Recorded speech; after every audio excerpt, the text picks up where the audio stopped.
আসসালামু আলাইকুম ওরহমতুল্লাহি ওবারাকাতু। সম্মানিত এলাকাবাসী, আমি এখন আছি উত্তর মোহাম্মদপুর মধ্যপাড়া মসজিদুল আকসা প্রধান বাড়ি জামে মসজিদ।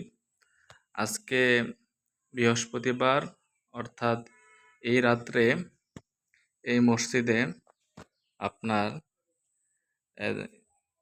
জানালার এই যে গ্রিল কেটে, এখান দিয়ে গ্রিল কেটে মসজিদের মধ্যে প্রবেশ করে ওইখান থেকে আইপিএস এর বড় ব্যাটারি চুরি হয়ে গেছে।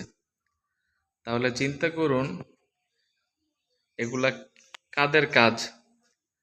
হাদিস শরীফের মধ্যে আছে যারা চুরি করে অবস্থার ঈমান থাকে না।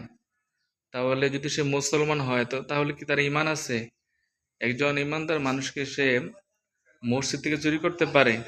আল্লাহ আপনি হেদায়েত দান করেন, হেদায়েত না থাকলে আপনি বিচার করেন।